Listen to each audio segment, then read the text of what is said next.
Hey guys, it is me, Day here. We are back at it with the tier lists. Today we are doing 5.3, the Trojan War, something about that. We are doing a tier list after the new season. It's gonna be pretty juicy. It's gonna be pretty interesting because now all the gods have settled down, all the fizzle fazzle of the new season has settled, and now I can get a very clear, or relatively clear, place to place all these gods. So starting with Agni, we'll save Achilles for later. Starting with Agni, I'm putting him in A+ because of the fact that Warlock's sash, or Warlock staff I should say, is a lot stronger now, meaning that Agni, using his long range dash, is able to initiate from farther away with less risk to dying. He still has that risk of dying, however, Agni is one of those gods where if he dashes in, stuns you, drops a couple meteors, presses 2, you're dead. So the risk of dying is a lot lower for him, not to mention the fact that a lot of mage items really benefit him.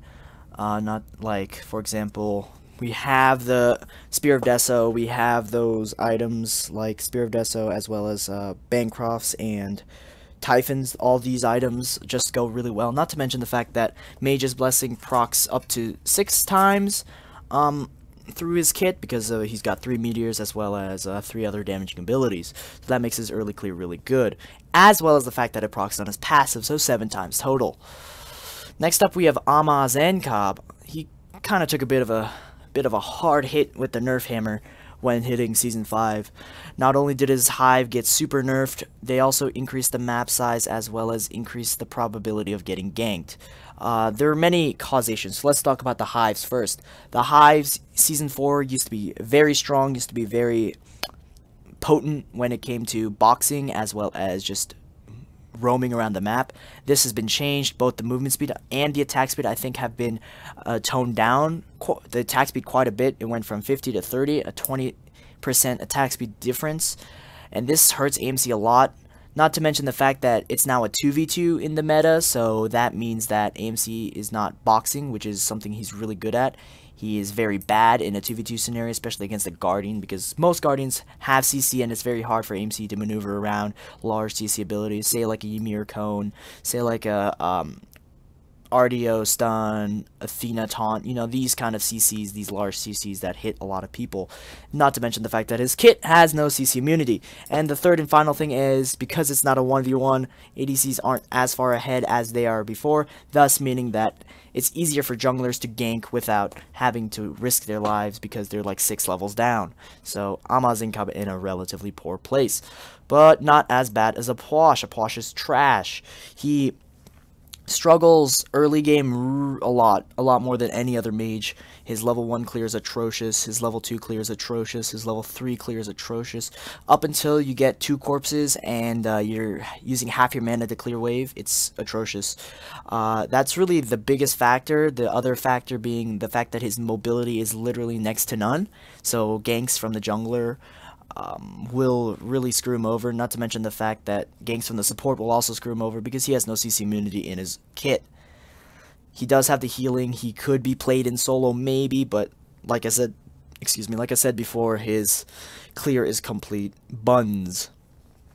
Next we have Amaterasu. I think Amaterasu is a really good god right now.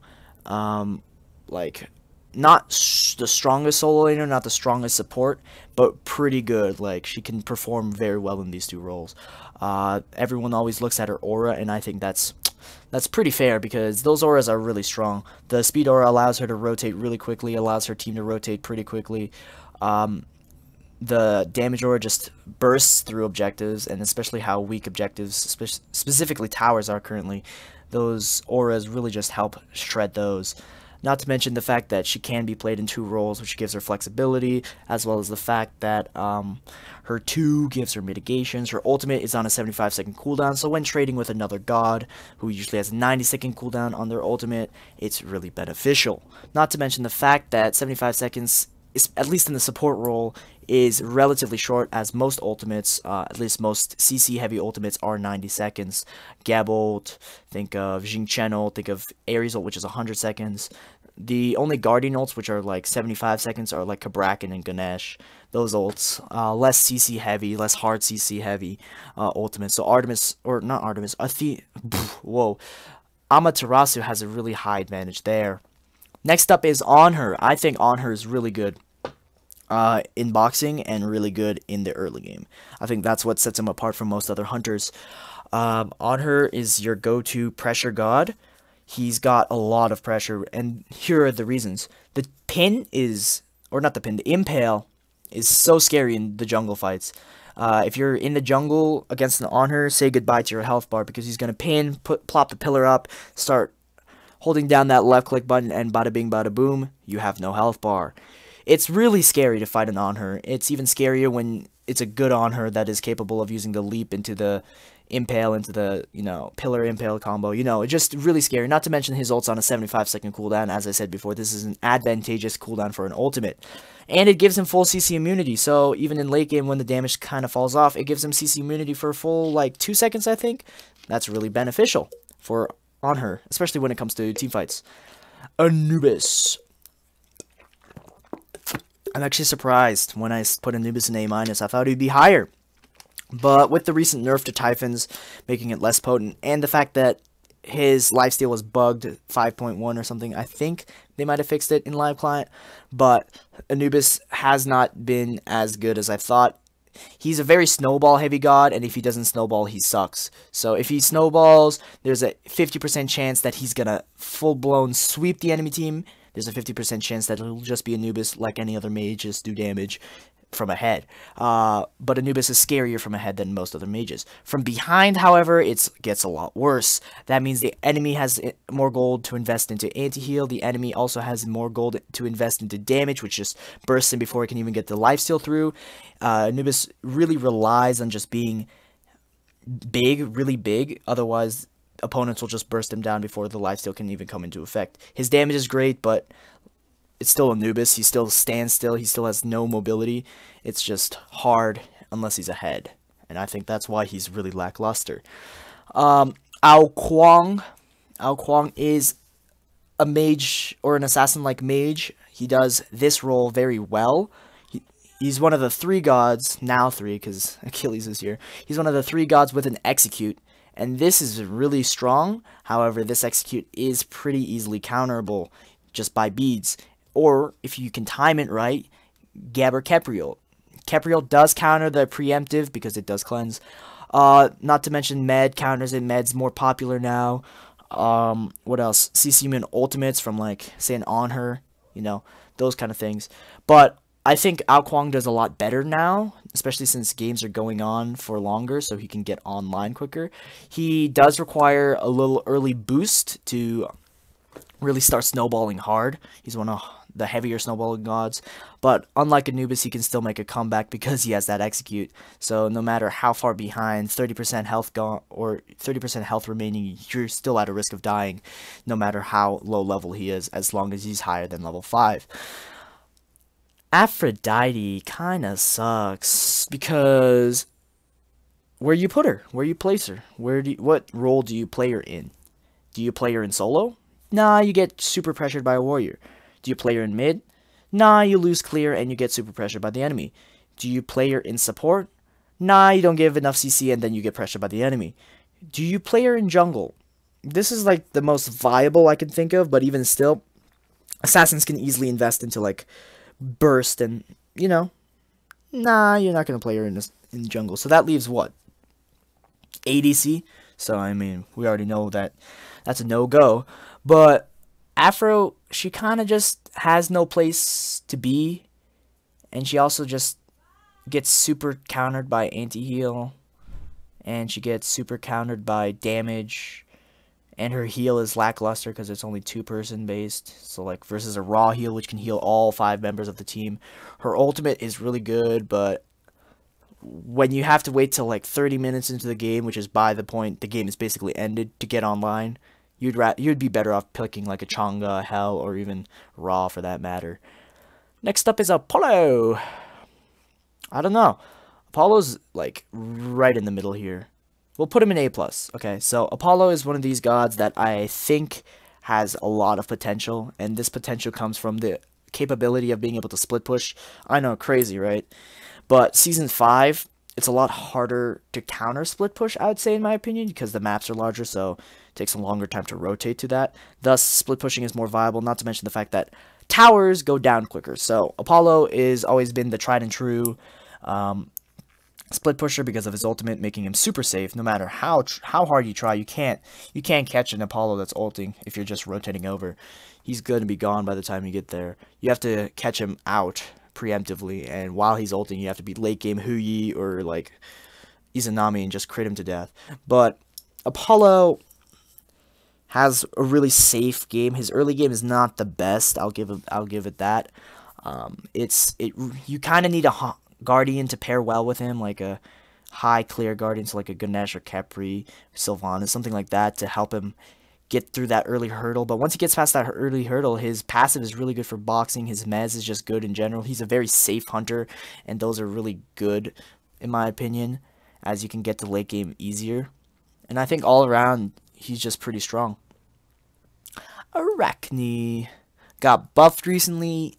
Don't think it's going to affect her too much. Lower elo she stomps, higher elo she stomps less. Reason being, in higher elo, people are more inclined to be smart and peel for their carries, and thus apply CC onto gods that are trying to attack their carries. And this usually means assassins. So, Arachne's an assassin. How does she initiate? She can buy Blink, and then she can press 3 and hit 3 basics on you to get a stun. By that point, you're usually, if you're an Arachne player, you're usually already CC'd of some kind, like maybe a Geb knockup or Athena taunt. You're CC'd at that front, so you have to be ahead so that you can burst down these Guardians so that they don't matter, which is more viable now because Guardians are farther behind than last season, which is kind of unfortunate for them. But it's still hard to kill a tank, harder to kill a tank than it is to kill a squishy, so your goal is always to get the squishy. However, the tanks make it super hard, and that still hasn't changed from season to season. Next up is Ares. Ares is a very interesting laning god when it comes to laning. Very interesting god when it comes to laning. That being because he doesn't win lane through clear, he wins lane through pressure. If you can get pressure before the minions meet, that's great, that's wonderful, but if he doesn't, he loses basically, because he has little to no lane clear, especially compared to other guardians of his caliber. Because of that, he really struggles to get a footing from behind, but he still has an impact from behind, which is why I'm putting him higher than Anubis. His impact usually being the amount of chains he does, like just the slow he provides, as well as the bolster defense is a very underrated ability. His ultimate's nice, however, if you're way behind, it's going to be hard to get it off because the enemy team will just burst you down. But it's still always nice to have an Ares ult just to bait some beads, and you're always guaranteed to get at least some beads on the enemy team if you play an Ares. So you can play around that, maybe play high burst gods so that they don't have Aegises until level 12. You know, there's some strats you can do, strats you can pull off. Not to mention that a vast majority of the guardians that are strong, I mean, some guardians that are strong right now don't have CC immunity in their ult, so Ares can just slip him right on in. Next up is Artemis. She's going to be in the same tier as Ares. She's a very high CC hunter, relatively safe hunter for not having any mobility ability. This is mainly due to the fact that her 2 gives her a movement speed stim, her 3 gives her a slow, her ultimate gives her just CC immunity and a stun. So really, she's able to peel for herself. However, if she doesn't have her ultimate up, she's kind of dead weight. She's kind of like gonna get picked off. And in higher levels of play, this is really easy to work around. You just say, oh, Artemis used her ult, and you get a Ratatosker Thor ult in, and she's dead. Because of that, I'm putting her in A tier. She definitely has moments to shine, especially in teamfights with Tusky. Tusky can put in the finest of work, as well as the fact that she is very, very late game focused. So if she gets there, she gets to that late game point, she's able to just swing and swing and swing. Those crits be hitting hard, and she really is a menace late game. Early game is not so much so, and that's why she's in A tier. Artio, my girl is actually unstoppable. I think she's an A tier god, or S tier god. This is mainly due to the fact that her level 2 is so strong. Alright, so level 1, she has double the opponent's abilities. Level 2, she has double the opponent's abilities. But level 2, the difference between level 1 and 2 is that the time it takes to get from level 1 to level 2 is pretty insane. But the time it gets from level 2 to level 3 is also pretty insane. So that means she's got this window of time that she's got a better kit than you, purely because she's a stance switcher and she has 6 abilities while you only have 3. And this period goes from level 2 or level 3 all the way to level 5. This is a good chunk of the early game that she can just dominate you because she has more abilities. Not to mention that while she's unloading her kit on one front, her cooldowns for her other abilities are ticking in the background, so by the time she's unloaded, she has a little bit of time to wait before she can unload again, and that's really scary. Not to mention the fact that Ardia's just pressure in solo and support is so immense, and her kill potential early game is so strong that she really is hard to fight into. That cripple field is really good into many gods because many gods have mobility, and just being able to completely shut that down is also a big plus. Next up is Athena. Athena is pretty good. Not as good as Ardia, I'd say, because of her early game clear, pulling her down a bit. I don't like her early game clear. The shield wall hits 3 minions, but not the whole wave.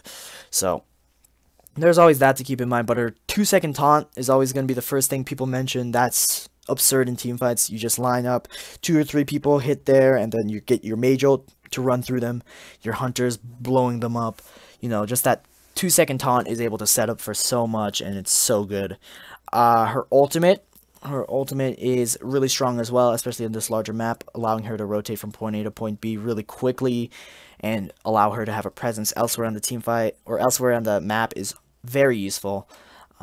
Most other guardians, in fact, no other guardian besides Terra can have an impact somewhere else on the battlefield than dual lane, early game especially.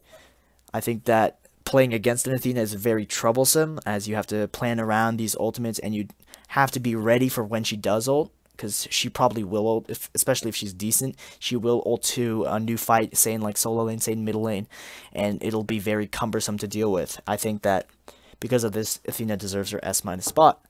Next up is a Wheelish. I think she's an A tier god at most. This is primarily due to her early game niche is that she can farm really efficiently with Suku. So although she's got a lot of early game damage, she's got a lot of farming capabilities. It's like she doesn't need that much farm because she's an early to mid game character. So farming for the late game isn't your #1 priority. The #1 priority for Wheelish is to get that early burst kill on like a mage or something with your ultimate to, you know, just that kind of combo. And not being able to do that early game is a little bit hindering, and also focusing too much on farm with Suku. Although that is very strong, a very strong aspect, I think it's not that suitable for an early game character. Not to mention the fact that her ultimate kind of relies on you either counter picking or your team building around that. So either your team has a lot of knockups or their team has a lot of leaps, one or the other. And she's really good in that sense, but otherwise she's mediocre. And there's just some better picks. Next up is Bacchus. Bacchus is very similar to Ares in the sense that he's an aggression-based laner. You want to get those belly flops on the enemy. You want to get those burps on the enemy. Ult them if you can. You know, just get that damage. And if you're behind, your damage is lackluster, so you're not really doing much as the Bacchus that you're supposed to be. I think that his chug is really good, and especially now that finally that his mana doesn't go up to 140, it's a good ability, but I think that in this meta currently, it's just not favorable to have an aggression-based support as much as it is to have a clear-based support. Next up is Bacchusur. He went from the basura, which means trash in Spanish, by the way, to the, you know, living in the balanced tier of A. So unlike a Wheelish who doesn't necessarily like farm for the late game, Bacchus can farm for the late game. I mean, he's a relatively all-game character. Once he gets his hasten online, he's basically online. But Bacchus' capability of farming is absurd with his passive and just eat minion, allowing him to finish camps really quickly.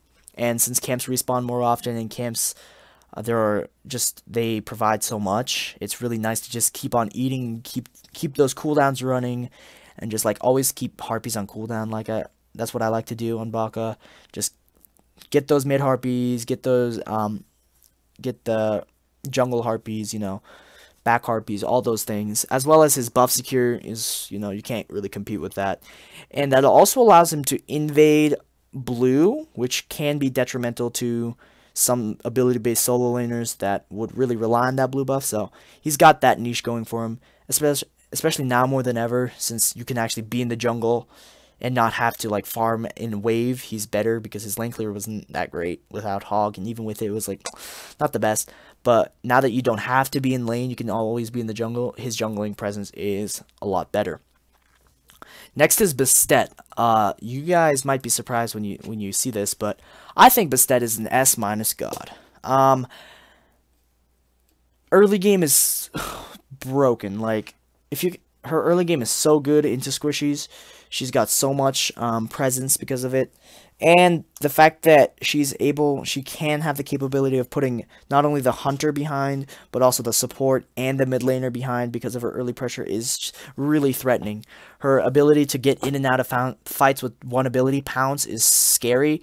Her abilities have like 100% scaling, 80% scaling, something like that. Cats are always going to be annoying until late game. Just all this stuff that she just brings to the table that I feel really makes her one of the higher end support or junglers.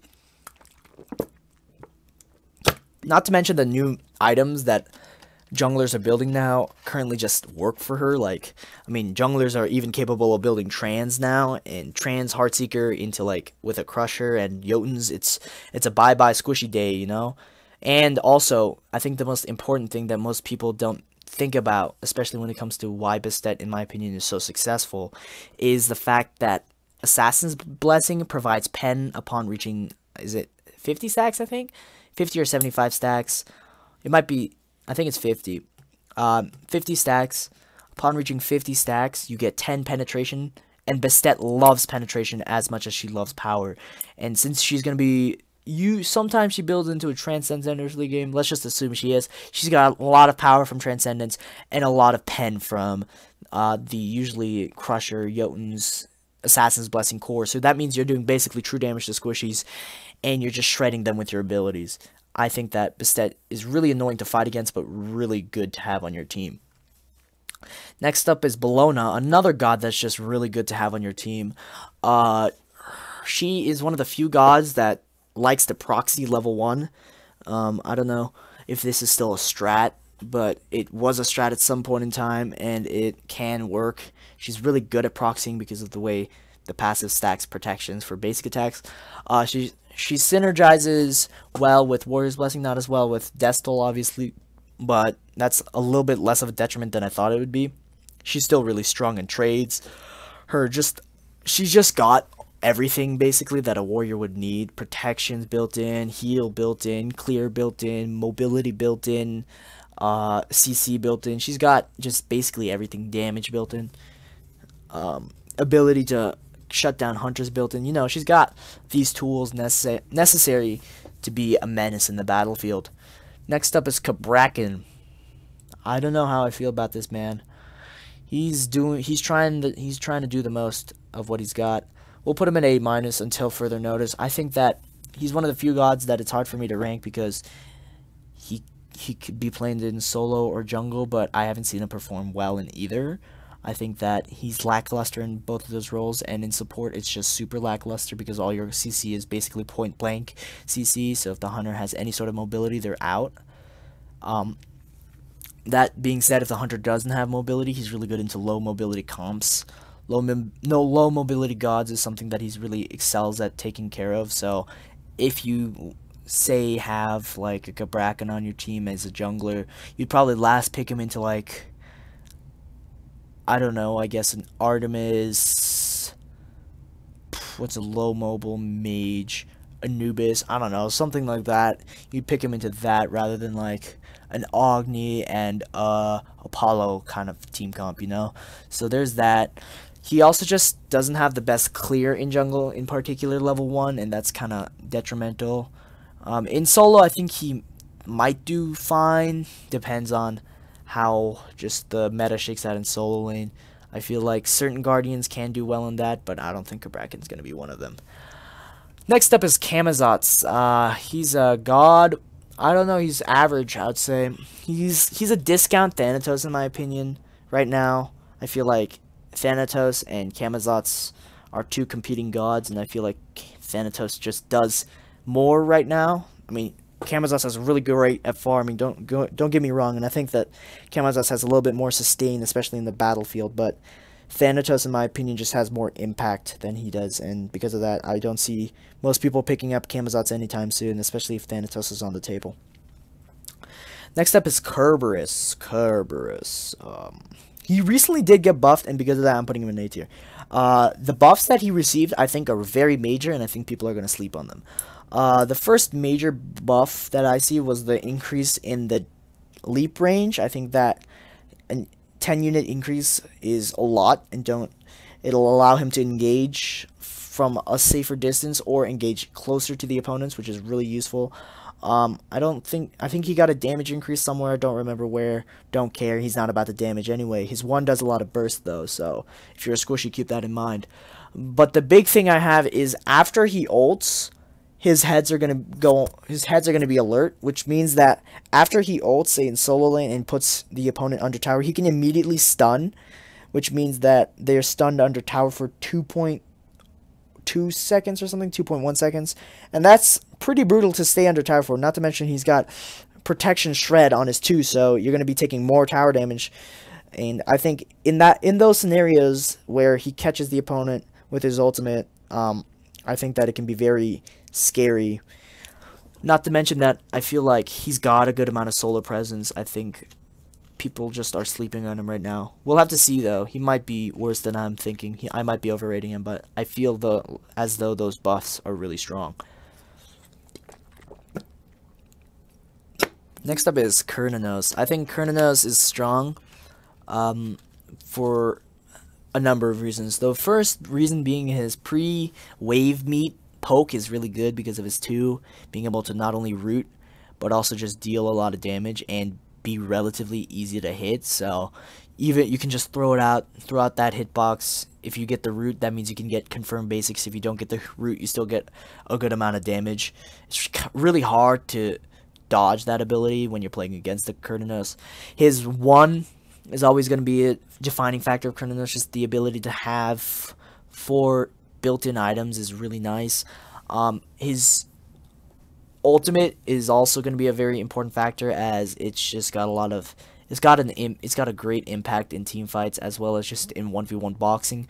Being able to silence for a guaranteed 2 seconds and disarm for a guaranteed 2 seconds is really potent in those boxing matches. Not to mention the fact that his passive, I mean, it's not that cool, but in really close quarter boxing matches, I guess he's got an edge there. So, yeah, that's always something to take into consideration. Next is Chalk. Chalk is Chalk. He's always going to be, in my opinion, not that great because he does one thing, and that's win lane. And even that is like gamble sometimes. So it's Chalk. He does Chalk, and you pick him because he's Chalk. I don't think I need to elaborate much more. If you would like for me to elaborate, just tell me. Next is Chang'e. I think Chang'e is an A-tier god. She can be played in the jungle well. I don't know about mid or solo. I doubt she can be played well in those roles, but I think that her jungle isn't all that bad. Her gank potential is really nice with that ultimate. I think that if you want to pick a high duo pressure comp, like a comp that pressures duo lane a lot, I think Chang'e is really one of the better junglers for that because of her Waxing Moon ultimate and how for each god she hits, it stacks up in stun duration. So there's always going to be 2 people in duo lane for a vast majority of the game. Just throw that ult in there and you can get usually a 2-second stun. And then you can just combo abilities into there, as well as your ADC is going to be dropping abilities as well. Your support can also use his or her CC abilities. It's just a nice setup move. Her CD is relatively low, especially on that one. I think it's like a 10-second cooldown, so CDR is very beneficial, not to mention she's got a heal and anti-heal. She also has CC immunity, damage immunity, just immunity in her too, which is, you know, absurd, but whatever.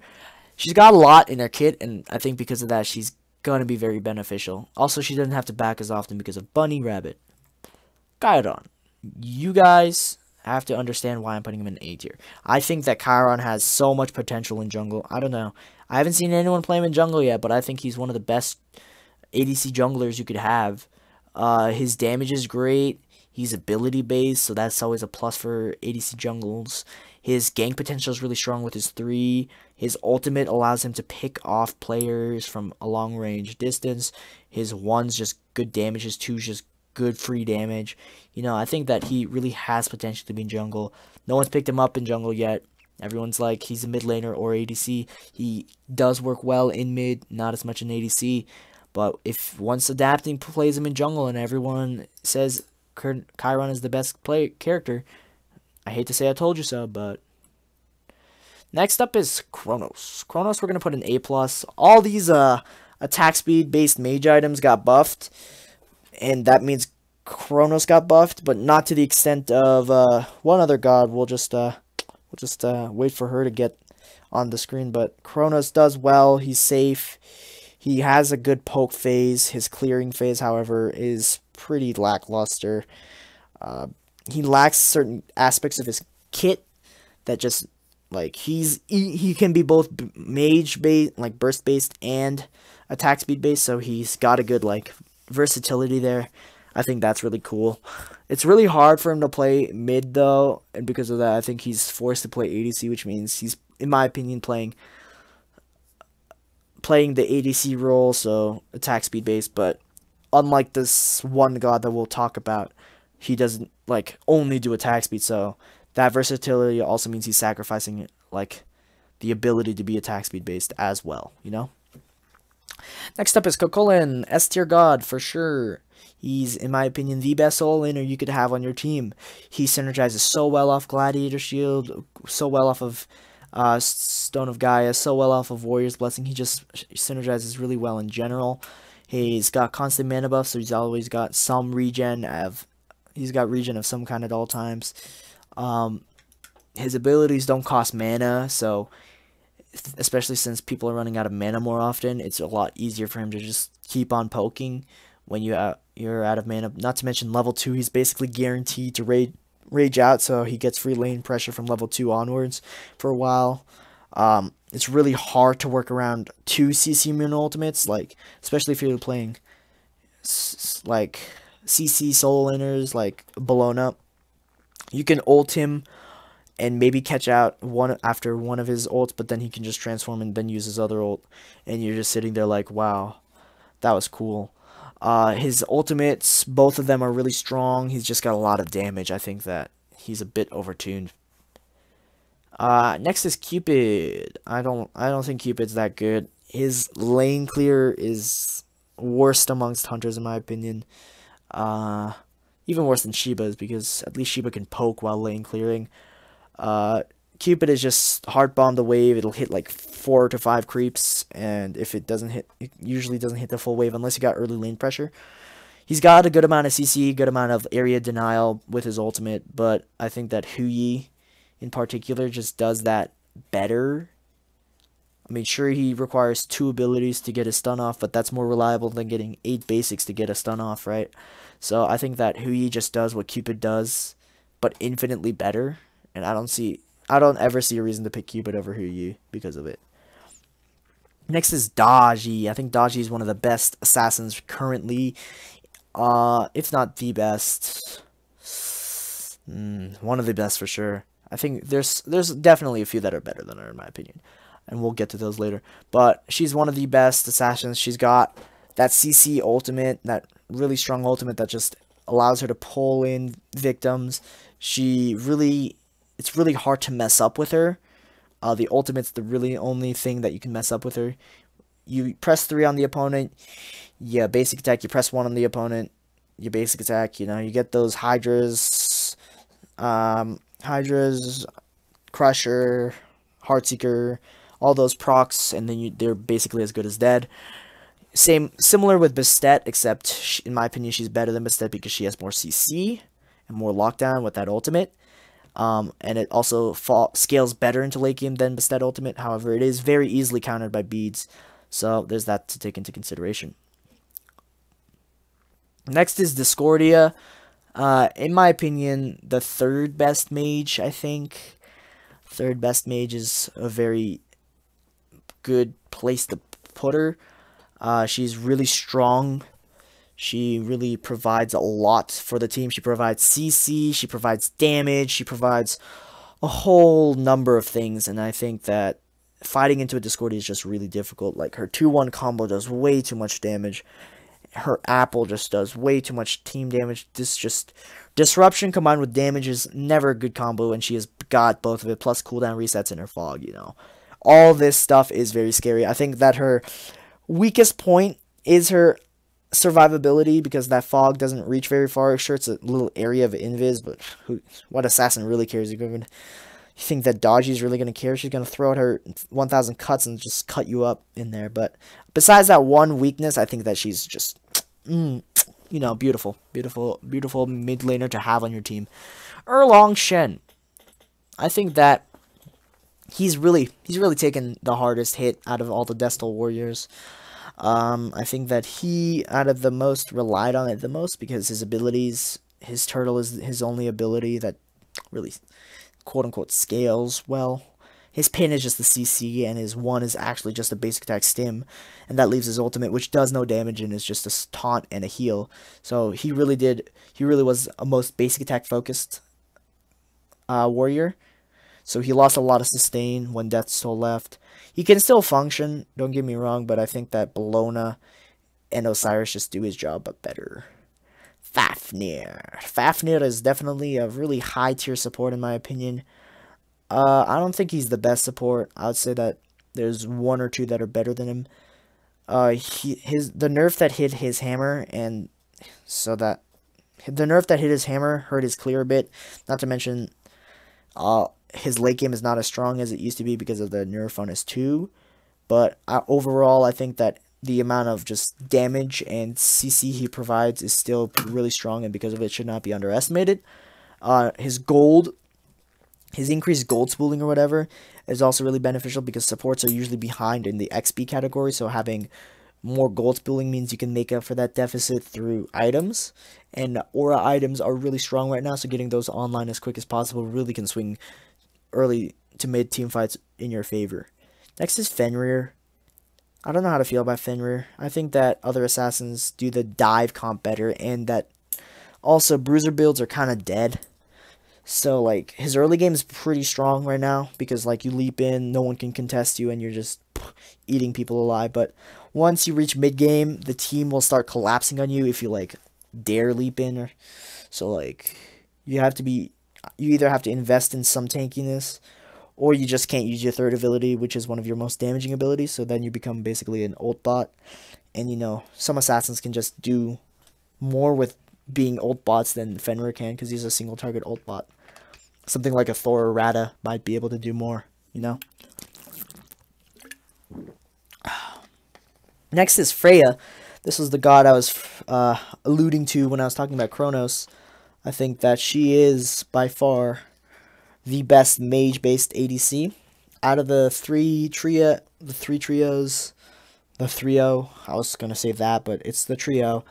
Kronos, Soul, and Freya, I think she does the most out of the 3. The nerf did hurt her, but I don't know if it hurt her enough. Her late game is still absurd. Her early game got toned down a bit with this nerf, and that is great, but I think that certain hunters just have such unfavorable matchups into her that it's really just hard for them to do anything. Specifically, like, farming-based hunters, like, I guess, low boxing hunters, the hunters that aren't trying to box you early game. I think that most hunters are, but some hunters are trying to box less than others, and Freya just does well into those. Plus, she still's got the lifesteal. It's just not there immediately, which is really strong. which used to be really strong, but still pretty potent. The fact that she just does have built-in lifesteal. She scales well off the new attack speed items, and because of that, she hurts like a Banshee. Next is Ganesh. Ganesh is an A-S- god for sure. I think that he provides a lot for a team. He provides his entire CC is not affected by diminishing returns or crowd control reduction, which is really beneficial. His ultimate's on a 75-second cooldown. Like I said, it's very similar to the situation with Amaterasu, where that's always beneficial. His ultimate also provides a lot of area denial and also objective burst, so his ultimate's really strong in multiple aspects. His passive, just in general, good when it comes to sharing, when it comes to like being able to farm. And I think that his lane clear level 1 is better than most other guardians, so that puts him over the edge at S-. Geb is similar tier for very different reasons, which is interesting. The only similar reason I can think of is his ultimate, and the fact that most of his CC is not affected by diminishing returns. Ultimate's always going to be strong, big AoE stun, you know, what's not to love. The real reason people pick Geb, though, and everyone knows this, is because of his 3, his shield. That's so super potent. It's a cleanse, but it's also a large health shield that you're just providing for an ally. It's basically like a heal that can't get affected by anti-healing, and it's also not permanent, but you know, the fact that it doesn't get affected by anti-healing is really good. It allows for assassins to dive more, and since assassins are able to do more right now as it is, it's really beneficial for like just the shield, say like a Beset leaping in. She's able to get a good amount of damage, maybe pick off a squishy and just leap out without much damage taken. That's really strong. It also is very good when it comes to countering poke and CC, so two very potent things in this game currently. Geb counters both of them quite nicely with his 3. Next is Guan Yu. Guan Yu's not the best. If he's gonna get played, he's gonna be in the jungle. I don't see him in solo anytime soon or support. But even in jungle, I mean, he's really fun to meme around with. But he's no Chiron, I'm just saying. So he just has lackluster damage because his damage is on his 3 really, and that 3 takes such a long time to get off that if he gets interrupted before that, he really has no damage outside of that, making him a relatively weak assassin. Warrior-wise, in solo, he's far too squishy, he's just far too easy to pressure out, as say a Bellona, as say a Hercules, as say, you know, Osiris. Gods like those just pressure him out too much, and he gets just pretty much battered and shattered most of the time. Next is Hachiman. I think Hachiman is the best hunter in the game. I don't think there's much of a debate around this, in my opinion. There's very little wiggle room. His poke is absurd. His 1-2, you can't miss his 2. It's literally impossible to miss. I don't know what it is with that hitbox, but it's basically impossible to miss. His 3 is good, disengage and engage. His ultimate is absurd, engage, disengage, kill potential, escape potential. Just got everything basically on his ultimate. Damage, everything you would ever want. The only thing he might be lacking a little bit is CC, but a hunter shouldn't have CC, and he doesn't need it because he's got a stun on his 1, ult has slow, but it's really that 2 that I think really puts him at such an advantageous state. I think it's got like a 14-second cooldown, along with the fact that it gives attack speed as well as just does damage as ability damage. So when it comes to clearing waves, especially like early on, he's got a really strong head start because of the attack speed, meaning he can get more basics, more Hunter's Blessing procs, as well as the damage, meaning that he can just get wave damage immediately. So he's got like the best of ROM and like an ability based clear on there too. Next is Hades. Hades is like, I think that, in my opinion, Zhang is better than Hades, so I'm gonna put Hades at A-. I think that he's way too risky despite having warlocks, because like unlike Agni, once you dash in, you've got easy setup into other abilities. Hades got easy setup too. However, he also stands still for his ultimate, so he doesn't have the Agni ultimate to like drop on himself to peel for himself. He's got the Hades ultimate, which does less burst damage and more just take base damage. So if he gets bursted while using his ultimate, he really only has 3 abilities, 2 of which are damaging, 1 of which has no damage, and it's just a really strong CC, don't get me wrong, but Two damaging abilities, both very close range damaging abilities. I think that, unlike Agni, which has a lot of poke, he really struggles to find his footing there. And since it's a poke burst meta for mages, having very little to no poke is detrimental for your team, especially in team fights. Habois. Surprise, guys. I don't know if you guys know this, but Habois is actually one of the best mages in the game. Top 2 for sure. Him and Thoth are competing for number 1. I'll just spoil that right away. He might be number 1. I don't remember. I think the statistic is something like 97% pick ban rate. That's just absurd. That's ranked, by the way, from across all rankings. So like that's from bronze to grandmaster. I think he's got a 97% pick ban rate throughout, and that's just scary. Habois, there's a reason for that too. Warlocks being better, meaning that he's a lot safer, but unlike Hades, he's able to use his carpet for both engaging and disengaging, so there's that, but he doesn't need to use his carpet for engaging because he's got blink for that. His ultimate is quick burst, unlike Hades, so he just blinks in ults, blinks in 3s, ults, whatever he wants to do, just any assortment of his 3 ultimates he can just use to just dump on you. And since his one's on such a short cooldown, he can basically indefinitely proc Mage's Blessing and indefinitely do extra bonus damage. All of this adds up to the fact that Habois is literally one of the scariest mages to go up against. You really have to make sure that he is camped. You really have to make sure your assassin is just shutting him down, which means that other lanes are open to do more. For example, solo and duo can do more now that there's less pressure on them and more pressure on their mid laner. Next is Hell. I think that Emilzy, I love you, man, but I think Hell's garbage. In comparison to like other mages, I think Hell's not the best. I think that Hell might even be, I think she's even A-. I think she's going to be A-. I think she's trash. She's got that syndrome where like people overvalue her, in my opinion. Her heal is nice, her movement speed is nice, but like Amaterasu can provide the movement speed, but also the tankiness and CC. You want healing, Ra's there, Sylvanas is there, Chang'e is there, Ra is there. You know, I said Ra already. You get the point though. There's like gods that can fill her niche. Her niche was, I don't know, I don't even know what her niche was. I guess high clear support, but Sylvanas does that, but he also is a heal, you know, and he's also tankier, provides more CC. You know, I feel like her lack of CC is really detrimental, just in general. And since she doesn't start in mid as the support anymore, it's also not as good. And there's also that strat where you start your ADC and mid laner in the same lane, and you just have the support v support. She won those trades, but now it's not like that, so there's that to keep in mind. Assassins do more, so there's one more god to keep into consideration when it comes to burst incoming. I think she's just bad. I think that some pros overvalue her. Don't play her in your ranked games. The pros usually have a strat. I think even in the pro scene, she's a little bit bad though, so yeah, that's my opinion on Hell. Hercules is not as bad as Hell. I think he might even be, there is even an argument for Hercules in A+.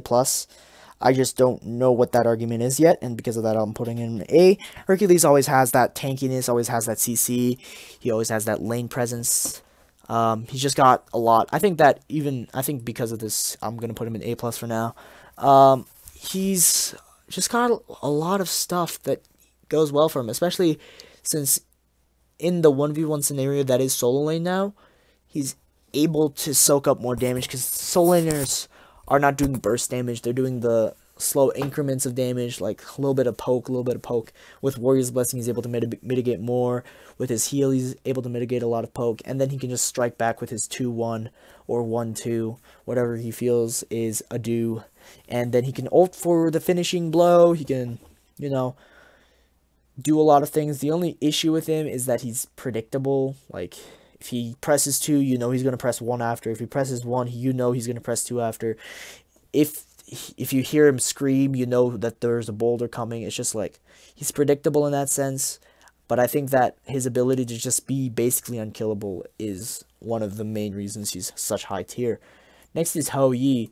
I think Hou Yi is a very good hunter when it comes to just in general. He's like the rich boy Cupid. He can actually do things unlike Cupid. His bounces, I don't know any of the bounces right now, so I can't give you any information on that, but I've seen some sick bounces in dueling, at least when I play support.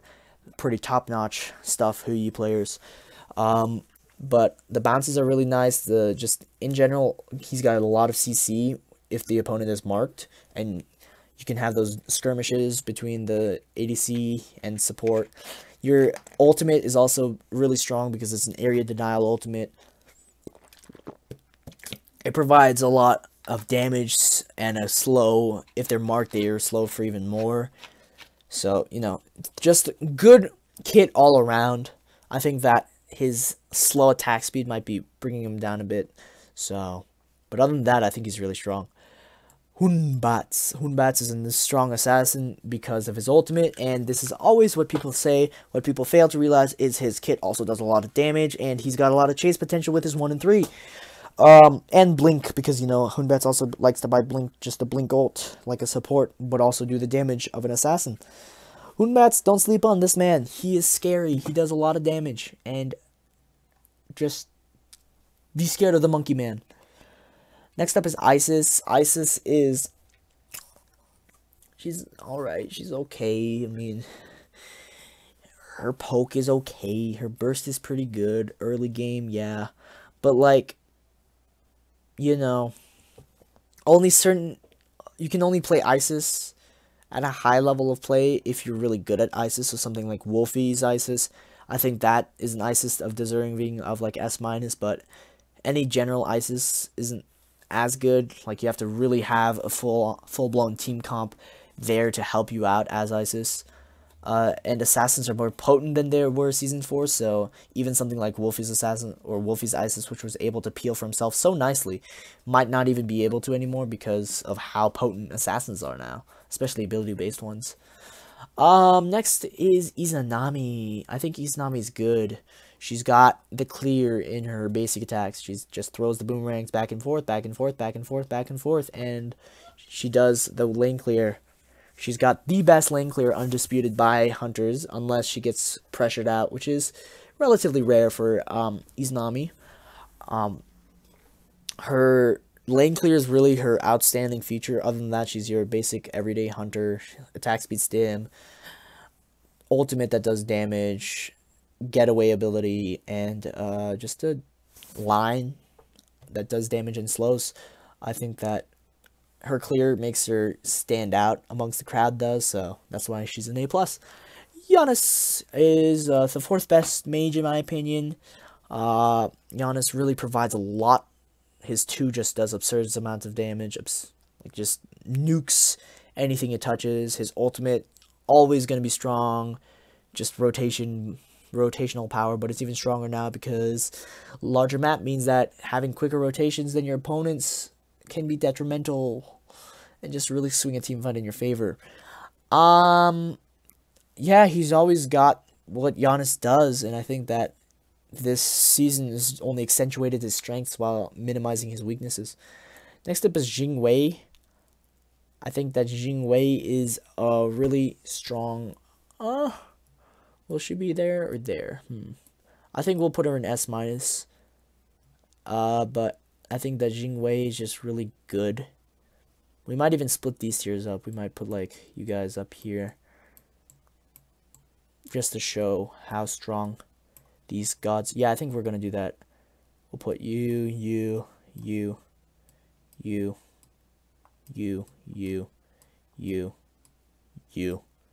up there.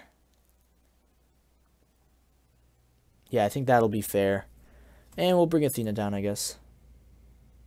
Well, now, wait, where did Athena go? Okay, wait. I have to fix this so it looks good. 1 second. Athena, please. Drag properly. Yeah, I think that Jingwei is really strong because she's safe, and because she is so safe, she's able to farm really efficiently and just get to that late game hunter status and just nuke people. Her basic attacks always are going to hit hard, and because they're going to hit hard, she's going to be really scary. And her ability to just, like, maneuver around the map is just really strong and basically unrivaled at this point when it comes to maneuverability around the map. Next is Kali. Kali, man, I don't know. I don't think she's that good. I think she's an A-tier god. She's not the best. Similar to Bacchus, except Bacchus farms better. She doesn't have the burst that other assassins provide. She's got more of that shred. And I think burst is more valuable than shred right now. Take, for example, Beset, Dodgy, gods like those are really high tier because they can just burst down gods. And Kali has her 2 to do ability damage, but I think ability-based assassins are a lot better than basic attack-based assassins. And because of that, we're going to see Kali in A tier and no higher. Khepri. In my opinion, Khepri's not that great. He's okay. I think he's good up until the point the enemy team focuses you, but there's like a threshold, so like it's like a function where you're good, Khepri's really strong, then the team focuses you, then there's that point where Khepri's strong again because the team's focusing you too much, and your damage dealers are just allowed to do anything, so it's like a weird curve function. I don't know if you can't really see it, but it's like a sine function almost, where it's like the peak of the sine is the best, and then it dips below the x-axis. That's when he's the worst, which is like just the right amount of focus onto Khepri, and he's good again when the team starts focusing him too much. So like no focus, too much focus, and then there's that just the right amount of focus, and until he reaches that equilibrium of getting focus, I think he's pretty strong. His abilities do a lot, and especially with the recent buff, I think he is able to perform better. His main goal as a support is to peel, and he's the best support when it comes to peeling, in my opinion. His kit is built specifically to peel, and specifically to be a backline support. However, I think that the more frontliney supports just do better than him. Next is Goo Gorgon. He can double stack really well. That's about it. He doesn't do much better than most other mages. His poke is alright with his 1. Nothing too special. Slow is nice. Ult is good if you can hit it, but, you know, that's a big if. It's a slow moving, relatively small line for an ultimate, but it travels a long range, so that just accentuates the speed it moves even more. So it's like basically as fast as Hubwall ult, but Hubwall ult is wider and just comes out quicker. Like there's the startup lag and then there's the moving lag. So yeah, I think that Cuckoo, while being okay, isn't the best mage pickup. Kumbhakarn is definitely not a good support pickup.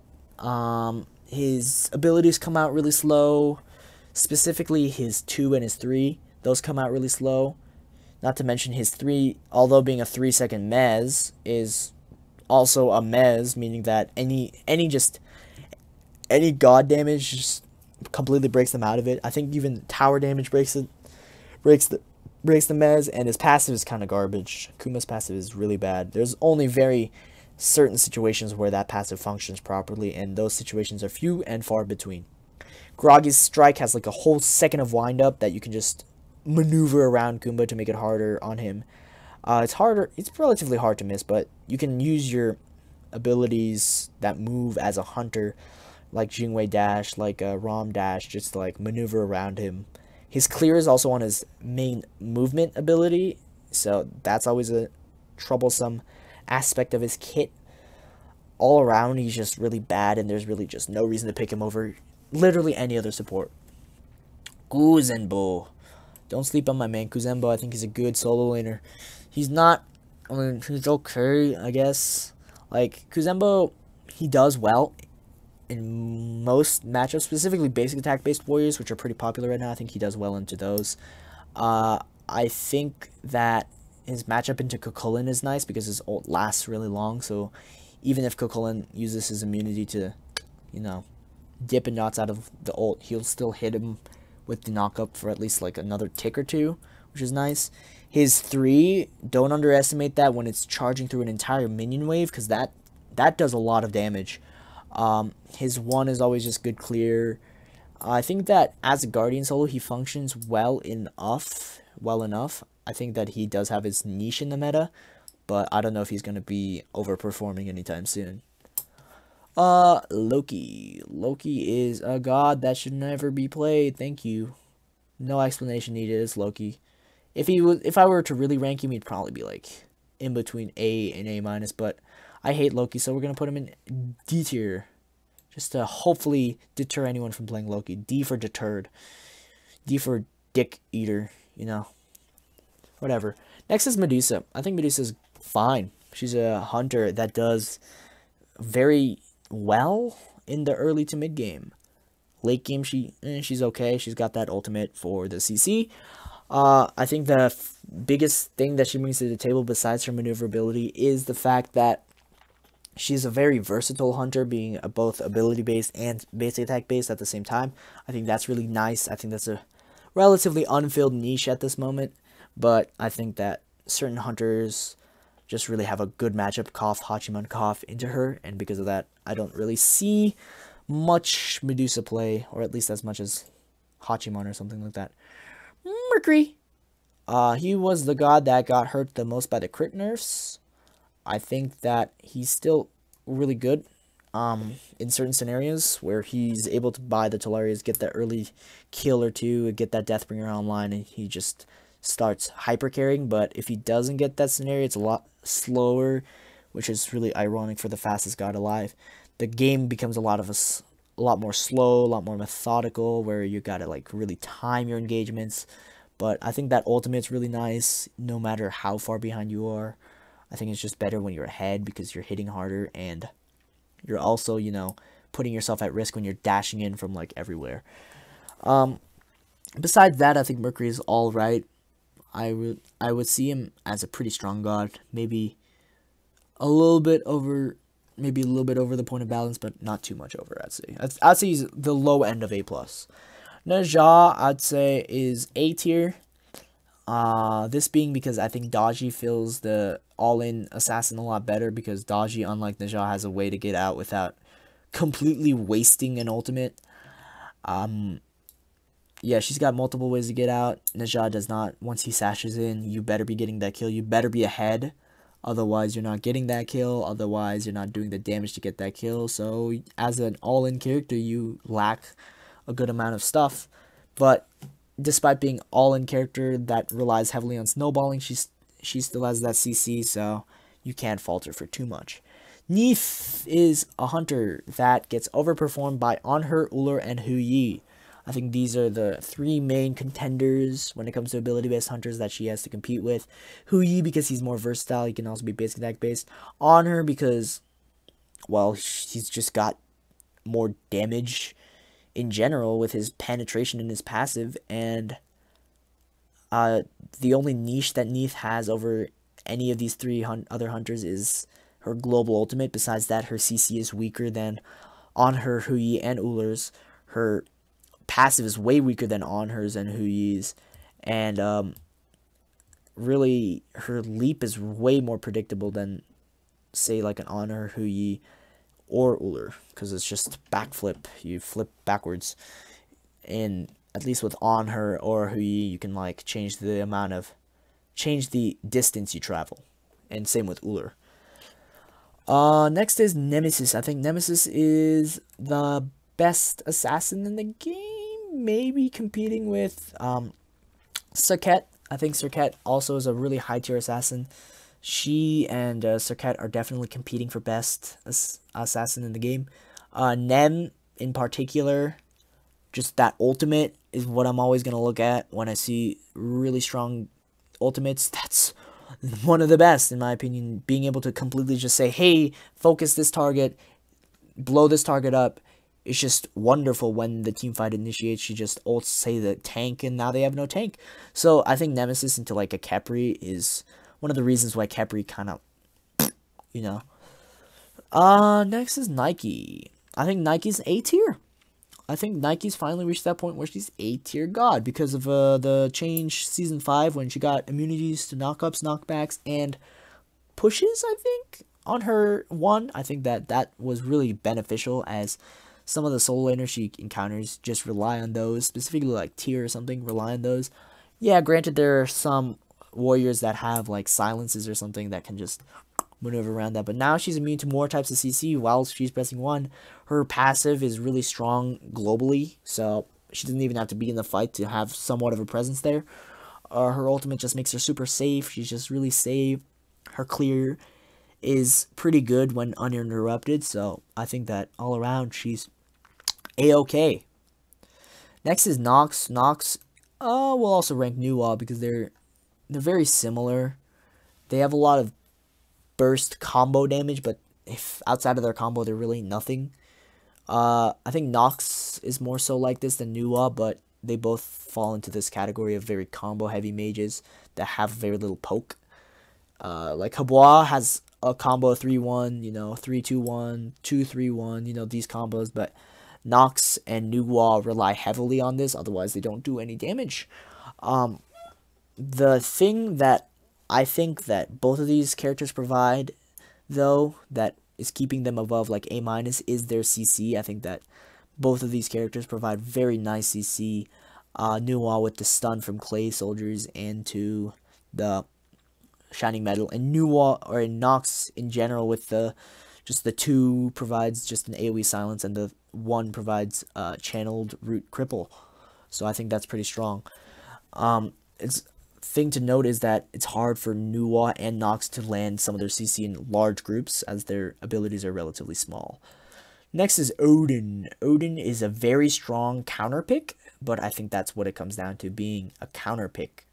You don't pick him like first pick, you always pick him like second last when you realize that the opponent has like a Sylvanas raw comp and you're just like, I'm not dealing with that, I'm picking Odin. That's usually what it goes down to. He can be played in jungle, solo, support. He's very versatile in that sense. He's just not the best in any of those roles, but he's the best in that role upon reaching a point where there is a lot of either healers or low mobility gods that you can just cage up and eat them up. And also you're forcing enemies to buy Phantom. Phantom's kind of trash, so there's that to take into consideration. Next is Osiris. Osiris, I think, is the second best solo laner in the game. I know, shocking, right? His ability to just be fairly unkillable because of his passive, as well as his poke from his 2-1, just in general. His ultimate, 100% anti-healing. Basic attacks allow him to clear. Since he's very poke heavy, he can get a lot of stacks on warriors quickly. It's Osiris, man. What are you expecting? Poseidon has low poke and also is more of a utility mage rather than like the higher end mages like burst mage with he's a CC heavy mage. I don't know. It doesn't seem like CC mages are that good unless you're providing hard CC, like super hard CC, and he doesn't provide too much of that. Discordia provides a lot of disruption. He doesn't provide as much. He provides Kraken, easily countered. I think that's really the biggest issue with Kraken, easily countered by Shell and Med. 2 relics that supports are often picking up, not to mention the 40 aura prots aura protections that supports are providing with their aura items. It's just kind of brutal for Poseidon to fight into. Next is Ra. Rakaka. I think he's A+. I think that his heal, his damage, and his 1 and ultimate is really good. He just isn't as good as some other gods because the fact that he can't poke really pulls him back, I would say. Just not being able to safely poke without having a high chance of missing is relatively unfortunate.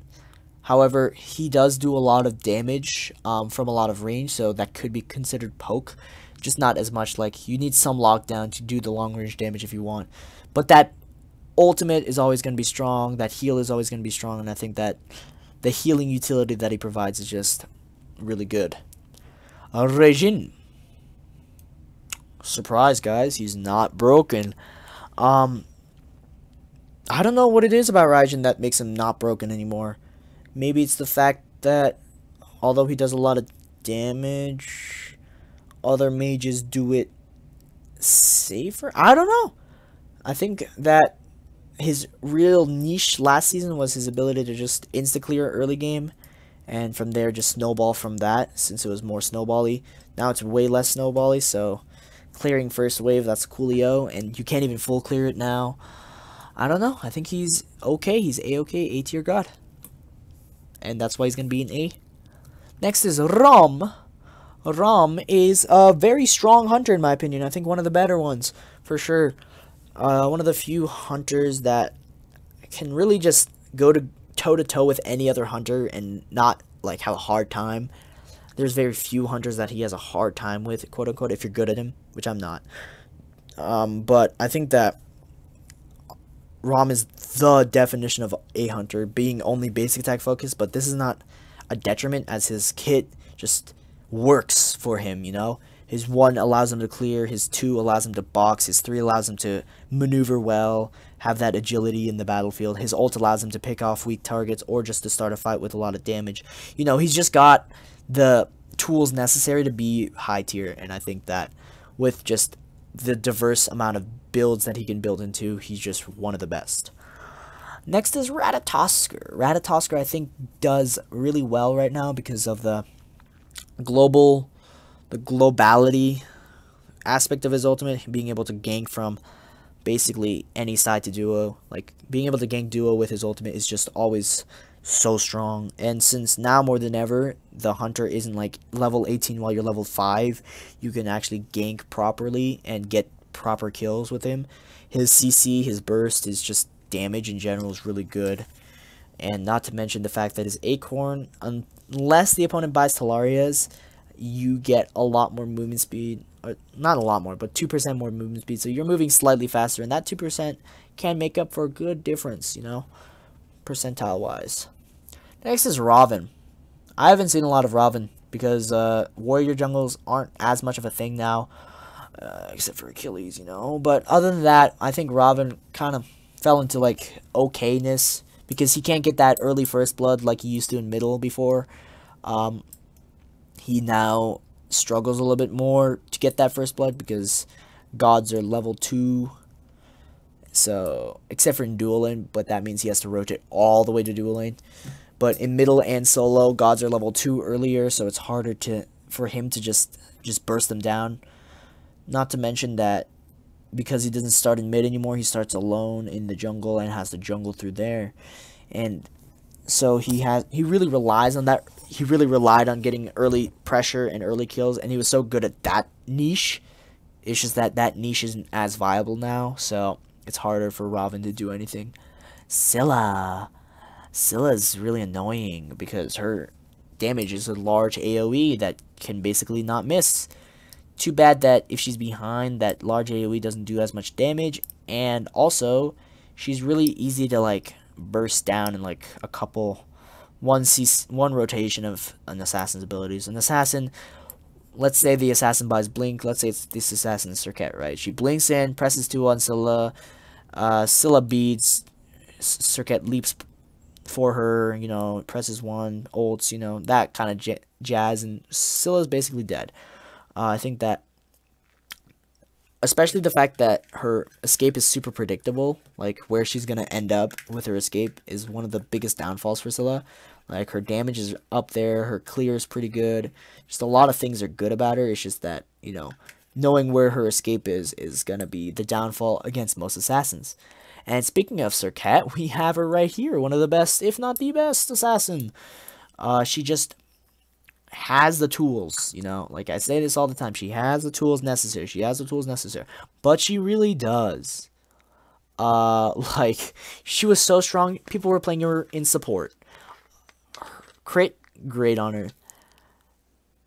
Burst, regular burst, great on her. Even building, you know, tanky is good on her because she's so not even tanky, she has such high survivability because of how mobile she is. And true damage, you don't really scale with any items on true damage, so you can even build full tank and do a lot of damage through your ultimate. Not to mention her madness. She's one of the 2 characters that have it, and that's really strong because madness is one of the better CCs in the game. So Serket's really strong. I don't know how much the nerf will affect her really, but I think she's still going to be one of the best, if not the best. Scotty is okay because she's got some good CC, but you know, it's like an thing where it's like cool, she's got CC, but like when will you actually ever play Scotty ever? Like, I don't know, like, she's okay. Like, the reliance on the dog in duo right now isn't that great because there's 2 people that can attack the dog instead of 1 before. Before, she was really good because her 1v1 was really strong with that dog. But now, since it's a 2v2, having more people attacking that dog is a little bit rough for her. Get it? Rough? Because that's what dogs do. I don't know. That joke was going somewhere, but I couldn't find where it was going. Next is Sobek. Sobek is good. I think that he's definitely very strong once some other support options have been taken away from you. For example, I like to pick Sobek a lot once like Ganesh and Geb are both off the table and Fafnir is on the enemy team or something like that. Something of that nature. Or I also like to pick him into Sylvanas in particular. I think that that's a really good matchup for Sobek. Being able to just pluck an immobile tree, anti-heal, an immobile tree, ult, an immobile tree, you know, just I think he's good. I just don't think he's S- tier because he relies a little bit on counter picking-ish. But I think that Sobek, when played correctly, when put into the right team comp, can be devastating. Soul is pretty good. Soul is good because split pushing, like I said with Apollo, is pretty strong, and Soul does that. Second best in my opinion.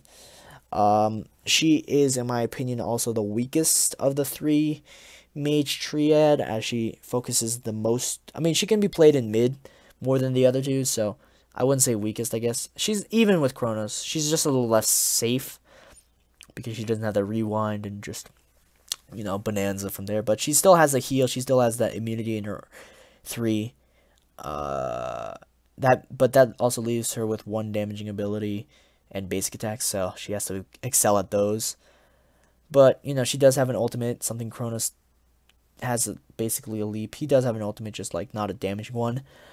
So comparing Freya to Kronos, they're really similar and different at the same time. I'll say they're even. I think that Soul's main like outlier is the fact that she can split push so well with her passive, so we'll put her in A+. Sun Wukong. Wukong's really safe, and he's just like better chalk, but I don't think he's like broken. So we'll just put him at balanced here for now. He's balanced. He's chalk. He does what chalk does, but better because he's safer, and also he's less likely to like completely lose lane too hard. He can lose lane, but like not as hard as chalk can lose lane if somehow chalk does. Wukong is harder to find a way to lose lane, and that's why he's going to be in A. Susanoo is A+, S-. I think that Susanoo's ability to just burst, his burst is one of the best. His mobility is really high. I think that's also something to take into consideration.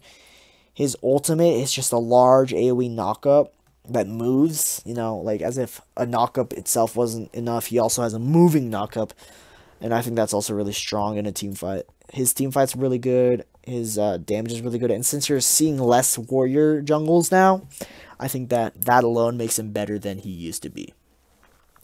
Next up is Sylvanas. Sylvanas is really strong in my opinion. Like one of the, let's see, how many supports do we have right now? 1, 2, 3, 4, 5. Top 5 for sure. I think that he's the 5th or 4th best. I think Athena's better than him. He's 5th best, mainly because he's got poor matchups into certain gods. But Sylvanas is always going to be known for that dual lane pressure. He's got the best Guardian clear out of any Guardian, besides maybe like Ardeo. But he's got the best clear, and because of that, he's got the best pressure. And dual lane pressure is really strong right now, but it's also kind of weak. The strong part about dual lane pressure is you get that early buffs, and you're able to just get really far ahead. The weak part is that you're more susceptible to ganks because you're pushed up. You just have to be aware about that. So maybe buying wards on Sylvanas instead of like health pots or mana pots is always fine because he's also got the sustain. So being ahead is really nice, and I think that Sylvanas does it. He's one of the best at getting ahead. Next is Terra. I think she's bad. Like, she needs a buff, I think, maybe on her 3 to make her like A tier. Right now she's not the best because the only role she can really truly play is support, but she can't play that well enough to compete with like even like Ares and Bacchus. I'd say I'd rather have them over Terra, despite Bacchus being countered by Terra's passive completely. Terra's passive is her only real redeeming quality. Her CC on her 2 is really slow. Her CC on her 1 is just a slow that requires 2 abilities to go off, you know. Her ultimate and her passive are her only real redeeming qualities, but I'd rather have like a Ganesh ult in a team fight than like a Terra ult in a team fight, so really just lackluster character altogether. Next is Thanatos. I think Thanatos, the Hand of Death, is really just really good because of his execute. Oof, there's something that fell. But I think that Thanatos is good because of his execute, and his execute just 40%, man. That's like, you only have to do 60% of that damage, and since assassins get so much pan, so much burst, you know, power, everything that you want on an assassin, Thanatos can just get to that 60% threshold and just start executing fools. Not to mention his ganking with his basically global ultimate. Undeniably strong. We've got Morgan next. We are the Morgan. Since this patch, Morgan's Hunter's Blessing glitch, or was it a glitch? It might not have been a glitch. It might have been intended. But whatever the case, that's been nerfed. Her Hunter's Blessing clear isn't like absurd anymore. So now we can see a little bit more balanced Morgan. I think that being able to transform into top tier god should make her top tier. Just kidding. But being able to transform really allows her to be the most versatile character in the game by far. She has a lot of options open. When she ults, she can ult into a Guardian to help her team out. She can transform into an Assassin to get some kills.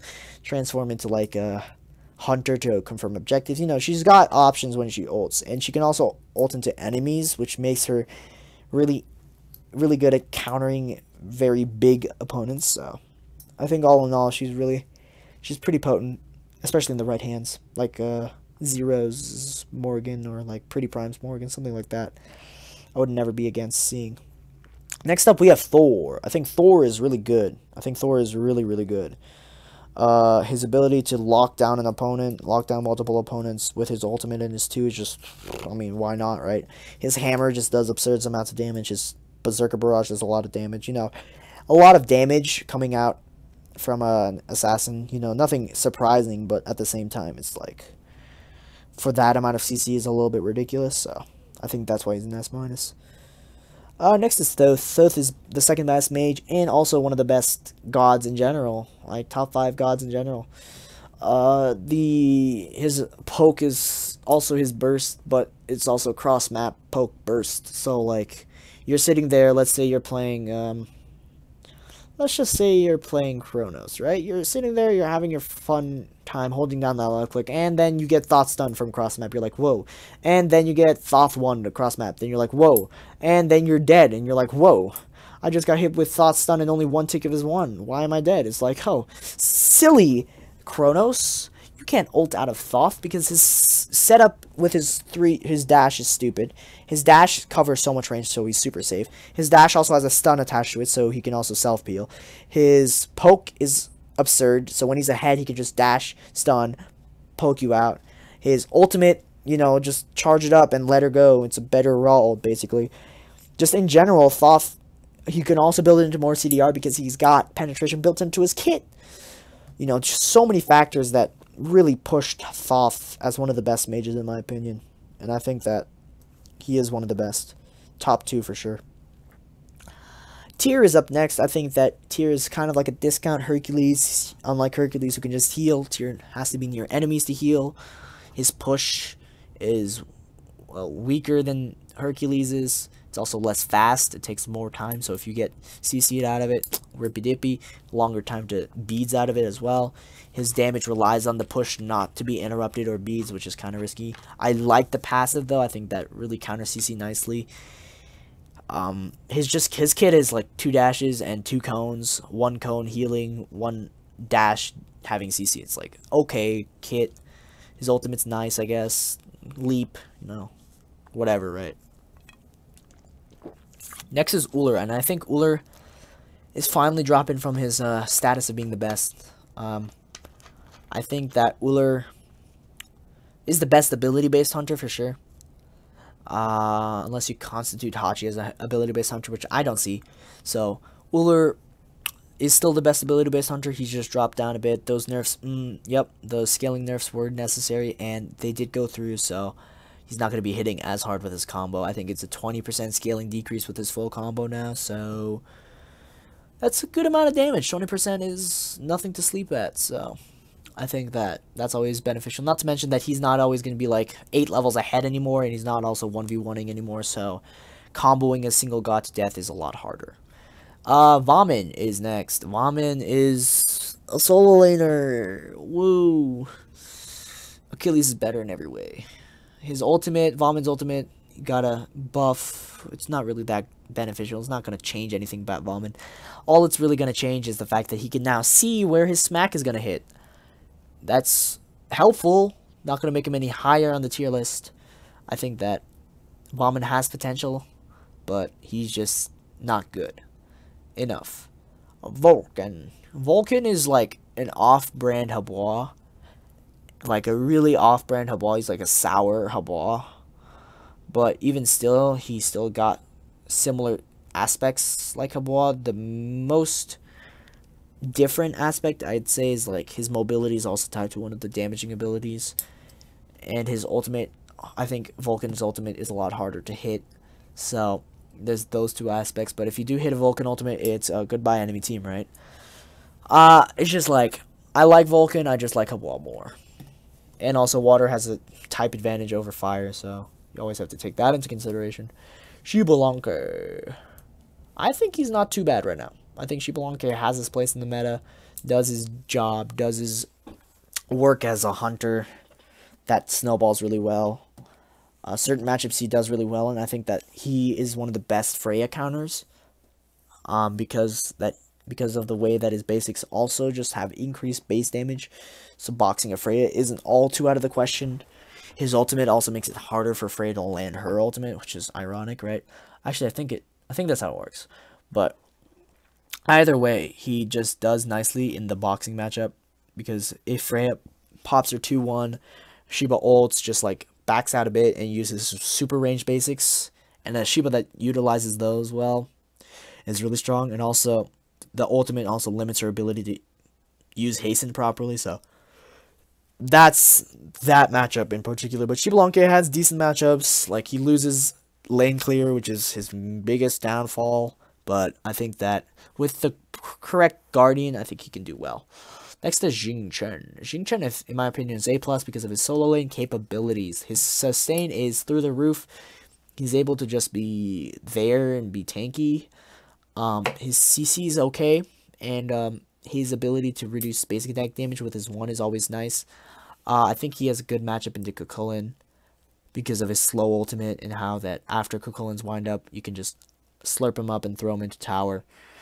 You know, just in general. Also, his sustain is long-lasting sustain. It's not like Chalk Heal or Herc-Heal, which gets affected immediately by the anti-heal that Cucullin puts out. It's like super sustain over time. So his HP 5, I mean, sure, it's going to be affected a little bit, but in the long run, that's not going to mean too much. And I think that against like Cucullin, also Ardio, who has no CC immunity, I think he does well into 2 very strong solo laners, and because of that, I put him in A+. Ymir is next, and I put him in A tier. He's Ymir. He's got the strong CC. He's got the good damage. He just doesn't have the mobility. So when he gets ganked, and those are more common in duo, goodbye Ymir, because he don't do much when ganked. He can freeze the opponents. He can wall. He's got that kind of peel going. But if the opponent is really diligent and or has beads, you're kind of screwed. Or leap. So beads or leap, you're kind of screwed, you know. He also kind of relies on the blink initiation, and that's never too good for support. Like, he has nothing outside of the blink initiation unless the opponents come at him, which is really rare. Next is Zeus. Zeus, and we'll also just rank Zhong as well as A tier gods. I'd say that Zeus and Zhong are both okay at what they do. Zeus has a lot of good damage. That's only if you're ahead, though. So if you're behind, you're not doing jack all. Zhong is a little bit weirder in the sense that, okay, he's got the tankiness, he's got the damage. I feel as though his mobility could be better, but I think that Zhong has an opportunity more than ever to rise up on the tier list. We'll have to see about that, but I think that his burst is really good. It's just that his ultimate is such slow burst, such burst over time that it's a really turn off for most mage players, because like when you play mage, you want that big AoE ultimate that just instantly chunks half an opponent's health, not like does 200 damage per tick, but like takes like 8 ticks to like reach like a Habwa ultimate status, you know. And it can also get countered by Shell really easily. Sprint is also pretty annoying for Zhang, so two very easy pickups for supports, just kind of counter Zhang. Because of that, I think that he lies on the A tier. Zeus, like I said before, is also very snowball reliant, and if he doesn't snowball, he doesn't do much because he gets camped out by the assassin. Next is Achilles. Achilles, so he's the new god. I don't know exactly where he'd be, but I think he'd be S tier. I don't think he's top tier, but I think he's S tier. Reason being, like, his kit's really fucking strong, dog. Like, stun, healing, damage, you know, everything you want. I think his biggest downfall is the fact that his stun is such short range, so he relies on the blink initiation. If he doesn't have blink, it's really hard for him to initiate. But other than that, I think he's really just, his damage in Jungleist in particular is just so absurd that you can't ignore him. But that right there is the tier list, and that right there will do it. Tell me what you guys think about it in the comments below. Unless Loki, we're not debating that. It's just fact that he's in D tier. But everything else, I'm up for debate. I'm up for grabs. Maybe next tier list, you might sway me to put Neith higher. You might sway me to put Bacchus as the best god in the game. You'll just have to talk to me, and I'll talk with you. But that right there is the tier list. I think that right there will also be the video. I hope you guys enjoyed, and see you guys next time.